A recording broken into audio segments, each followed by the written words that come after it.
October 13వ తారీఖు ఉదయాన్నే కుర్తాలంలోని మా రూముల నుండి బయలుదేరి కుర్తాలం 5 ఫాల్స్ దగ్గరికి చేరుకున్నాము. అక్కడ చూసిన తర్వాత మరలా అక్కడ నుండి బయలుదేరి తిరునల్వేలి నెల్లియప్పర్ ఆలయానికి వచ్చాము.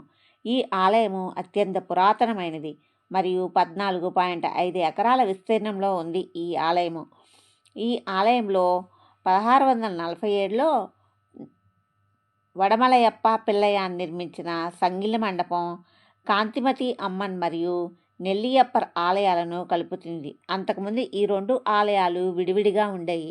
ఈ ఆలయంలో అనేక ఆలయాలు ఉన్నాయి. కాంతిమతి అమ్మవారి ఆలయము, నెల్లియప్పర్ ఆలయము అత్యంత ప్రముఖమైనవి. నంది మండపంలో తంజావూరు మరియు రామేశ్వరంలో ఉన్న నంది విగ్రహం మాదిరిగానే చాలా పెద్ద నందీశ్వరుని విగ్రహం ఉంది. ఈ ఆలయం యొక్క ప్రత్యేక లక్షణం నంది మండపంలో ఉన్న మణిమండపం. ఇందులో ఒకే రాయితో చెక్కబడిన 2 పెద్ద స్తంభాలు ఉన్నాయి. ప్రతి ఒక్కటి 48 ఉపస్తంభాలను కలిగి ఉంటాయి. వీటిని తాకినప్పుడు సంగీత స్వరాలు వస్తాయి.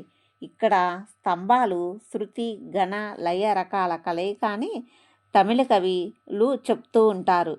ఈ ఆలయంలోనే మహాదేవుడు ఇక్కడ నృత్యం చేసినట్లు అంటారు. 5 మహాదేవుడు నృత్యం చేసిన ప్రదేశాలలో ఈ తిరునల్వేలి నెల్లియప్పర్ ఆలయం ఒకటి.